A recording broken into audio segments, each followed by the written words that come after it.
सतगुरुदेव भगवान जब थोड़ा बहुत भी सत्संग करते हैं या फिर जैसे संतों से मिलने की भी इच्छा होती है, तो मिलने के बाद फिर अहंकार होता है कि देखो हम संतों से मिले, देखो हम भजनानंद हैं, हम भजन करते हैं।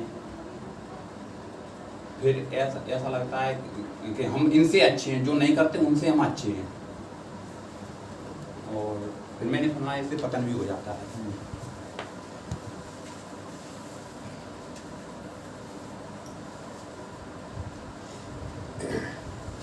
जब से जो है हमने मानव शरीर पाया है, तब से हमारे अंतःकरण में माया के 3 गुण कार्यरत रहते हैं। देवी ही ऐसा गुणमयी मम माया दुरत्या। भगवान ने कहा कि ये जो माया है, इसको पार करना बहुत कठिन काम है। ये कब पार होगी? दुरत्या कह दिया, बहुत जो है दुर्गम है। फिर उपाय भी बता दिया, माम एव प्रपदन्ते मायाम एताम तरन्ते। कि अर्जुन, जो मेरी शरण में आ जाता है वो इस माया को पार कर जाता है। अब ये जो है शरण क्या है? आपने ये कहा कि हम सत्संग भी करने जाते हैं तो उसका मुझे अहंकार हो जाता है। हाँ। हम सतगुरुदेव भगवान से मिल आए, हाँ। तो हमें अहंकार हो जाता है। जैसे एक नाव का बालक राजा से मिल करके सबसे बोलना बंद कर देता है। हाँ। तो पूछा क्यों बंद कर गए, तो कहता है हम राजा से जिस मुंह से हम राजा से जो है बात कर चुके हैं, हाँ। अब इस मुंह से किसी और से करने की इच्छा नहीं होती। बिल्कुल। हाँ, ये अहंकार क्यों हो जाता है? हाँ। वो गुण के परिवर्तन से हो जाता है। जब तुम तमोगुण को छोड़कर रजोगुण में आते हो तो रजोगुणी अहंकार हो जाता है। जैसे जुआ नहीं खेलते हम, हाँ। तम्बाकू नहीं खाते हम, हाँ। शराब नहीं पीते हम, हाँ। और भी कोई हम व्यसन नहीं करते, तो उन व्यसन करने वालों से अपने को श्रेष्ठ समझते हैं। हाँ। ये अहंकार रजोगुणी है। इस अहंकार का नाम क्या है? रजोगुणी अहंकार। अहंकारी तो अभी भी हो, हाँ। तब भी थे, जब वो काम करते थे तब भी थे अहंकारी। हाँ। उनको छोड़ करके आए हाँ। तो सुधार तो हुआ, हाँ। तमोगुण से रजोगुणी हो गए, लेकिन अहंकार तो अभी भी है।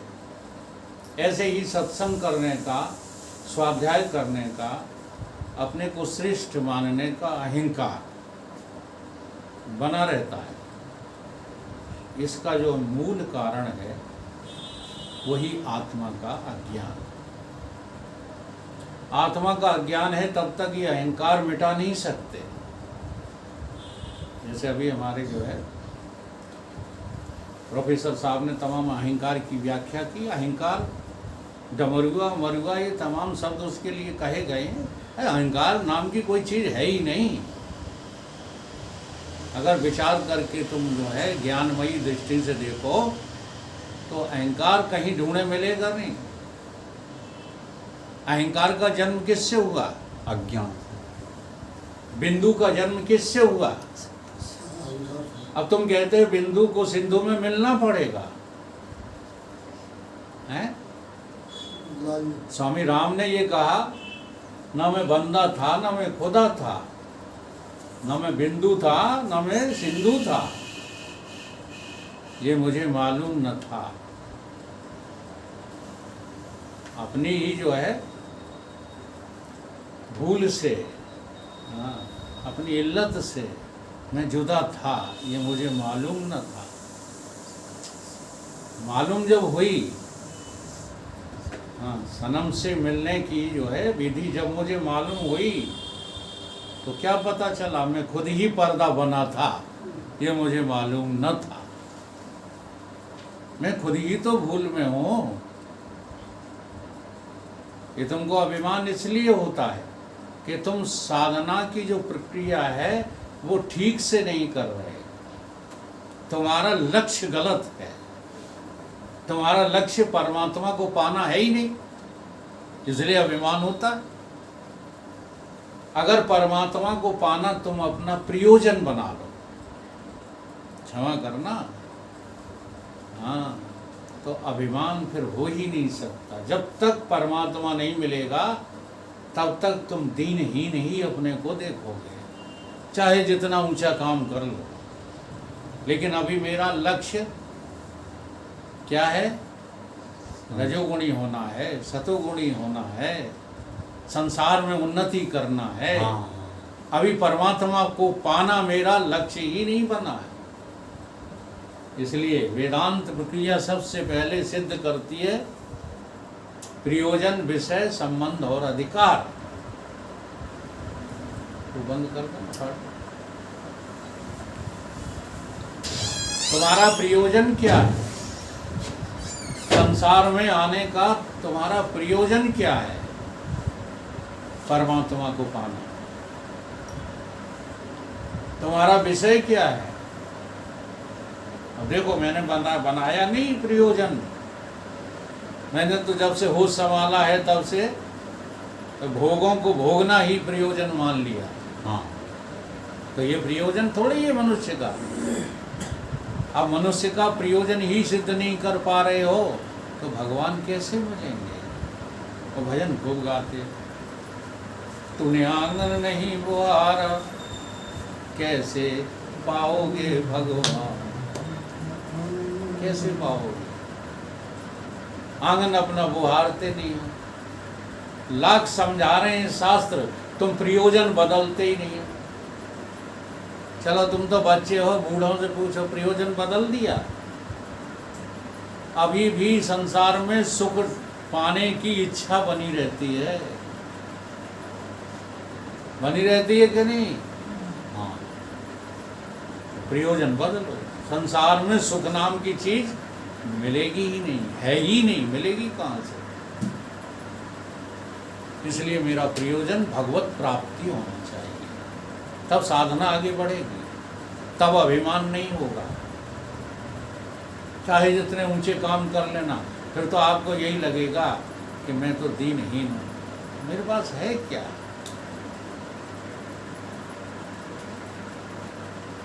जो दीनों के दिल में जगह तुम न पाते, तो किस दिल में होती हिफाजत तुम्हारी। गरीबों की दुनिया है आबाद तुमसे, गरीबों से है शहंशाही तुम्हारी। मुलाजिम ही होते न तुम होते हाकिम, न घर घर में होती इबादत। इबादत ये दीनता हीनता बिना भगवत प्राप्ति के जाएगी नहीं। अभिमान कैसा है? अब चूंकि तुमको वो भगवान लगता है पैसा, तो अपने आप घमंड आ जाएगा। तुमको कार में बैठना है ना, बढ़िया से बढ़िया सूट पहनना में मजा आता है। हाँ, तो अभी तुम्हारा प्रयोजन ही नहीं भगवान। जो पहनने को मिल जाए मस्त रहो, जो खाने को मिल जाए, इनकी योजना क्या बनाना? अगर मनुष्य हो तो इन्हीं में लगे पड़े हो तो यू आर नॉट ह्यूमन। ये शास्त्र की पक्की जो है लकीर सिद्धांत की है, आप मनुष्य हो ही नहीं सकते। आहार निद्रा में तुम में लगे पड़े हो, हाँ, तो यू आर नॉट ह्यूमन, आप मनुष्य हो ही नहीं। येषां न विद्या तपो न दानम ध्यानम न शीलम गुणे न धर्म, हे मृत लोके भूभार भूता मनुष्य रूपेण मृगाश्च अस्ति। हजारों करोड़ों ये पशु मनुष्य के रूप में पशु घूम रहे। एक जो है दृष्टांत याद आ गया हमें। एक महात्मा जी इसी तरह समझा रहे थे, तुम्हारी तरह एक लड़का बैठा था, उसको क्रोध आ गया। उसने कहा, महाराज जी आप गलत बोल रहे हो, ये सब तुम्हें पशु दिखाई दे रहे हैं बैठे। उन्होंने कहा, बच्चा नाराज मत हो, मेरे पास बैठ गया आकर के। बगल में जब वो बालक, तो महाराज जी ने अपना योग पट जो ओढ़ रखा था उन्होंने, अब वो दृष्टांत है, कुछ बनाई जाती हैं कहानियाँ। योग पट तो उसी का नाम है जो समझ ऊंची होती ना, समझ योग की योग पट होती है। तो वो योग पट उसके ऊपर डाल दिया। जो योग पट डाला तो देखता क्या है कि सामने उसको भी सब जानवर और पक्षी पशु दिखाई देने लगे। बोला सही कहते हैं महाराज जी, ये सब पशु पक्षी ही तो बैठे और घूम रहे हैं। तो कहने लगा कि महाराज जी एक दिन के लिए योग पट हमें उधार दे दो। मैं क्या करेगा कि घर ले जाऊंगा और अपनी पत्नी को देखूंगा कि वो क्या है। ले गया योग पट, देखा जाके अपनी पत्नी को तो बड़ी जोर से खिलखिला के हंसने लगा। खूब हंसा। पत्नी ने पूछा क्यों हंस रहे हो? बोला ये योग पट है ना, इसको ओढ़ करके जब मैं देख रहा हूँ तो कुतिया दिखाई दे रही है मुझे, इसलिए हंसी आ रही। कुतिया बता दी हैं?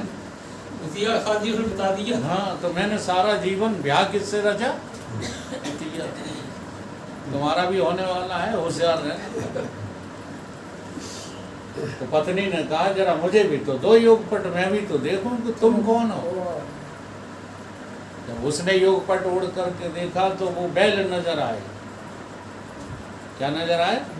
वो भी जोर से हंसने लगे। गधा नजर आए, बैल क्यों? हंसने लगी। क्यों हंस रही है? कि तुम मुझे गधा नजर आए। तो दृष्टांत तो झूठा है, लेकिन होश संभालो। सारी माताएं घर में काएं करती रहती कि नहीं हैं? और इसी में काएं में पूरी जिंदगी चली जाती है। ये ठीक नहीं है घर में, वो ठीक नहीं है, अब ये ठीक कराओ और वो ठीक कराओ, फलाना कराओ। ये काएं जिंदगी भर बंद नहीं होती। तो कुतिया से कम हो क्या? और तुम उस काएं पे दुलत्ती घालते रहते हो। है? सारा भारा जिंदगी का जो है अपने ऊपर रखे रहते हो। बैल नहीं हो, गधा नहीं हो। तो मनुष्य का प्रयोजन क्या है? भगवत प्राप्ति। मनुष्य का विषय क्या है? भगवत प्राप्ति। मनुष्य का संबंध किससे है? अगर आप प्रैक्टिकल करें तो अभी अभी पता लग जाए आपका किसी से कोई संबंध नहीं है। हाँ, देहांश नहीं हो आप तो चेतनांश हो। रात को सुसुप्ति में बताओ किस देह से संबंध है आपका? ईमानदारी से बता दो। किसी देह, अपनी देह तक से तो संबंध नहीं है, और देहों से तुम्हारा क्या संबंध होगा? लेकिन किसी से वहां है तो संबंध। नींद में, बेहोशी में, समाधि में है तो जिससे संबंध है वही तुम्हारा संबंधी। ये पक्की बात हो गई। फिर चाचा, बाबा, मामा, भ्राता इनके पीछे काहे हाथ धो के पड़े हो? मामा तुझे बुला रहा है, तू मामा को बुला रहा। अभी हाल ही तो बता रहा। हाँ, संबंध नहीं। अभी बीच में मत बोलो, इस प्रश्न को समाप्त हो जाने दो, उसके बाद। क्योंकि दिमाग में कीड़े काटते हैं, तुम उसे व्याख्या बना देते हो असल में। हाँ, जानने की इच्छा तीव्र नहीं कर रहे, तुम जो जानते हो उसको सिद्ध करने में लग जाते हो। और मेरा निवेदन यही है कि देखो, कुछ जानने की कोशिश करो तो जिंदगी में बैराग आएगा। अगर जानने की कोशिश नहीं करोगे तो अपना अहंकृत, जी हाँ, ये ज्ञान दो कौड़ी का नहीं है, इसलिए फिरते रहते हो। तो संबंध, विषय, प्रयोजन, अधिकार, तुम्हारा अधिकार संसार में है ही नहीं। तुम्हारा अधिकार केवल परमात्मा को पाने में। इतना कर लो, प्रयोजन सही कर लो, संबंध जोड़ लो परमात्मा से, अधिकारी हो जाओ परमात्मा पाने के, तो ये अभिमान कोई तुम्हारे ऊपर प्रभाव नहीं डाल सकता। साधना सही नहीं है, इसलिए अभिमान हो जाता है। बंद कर।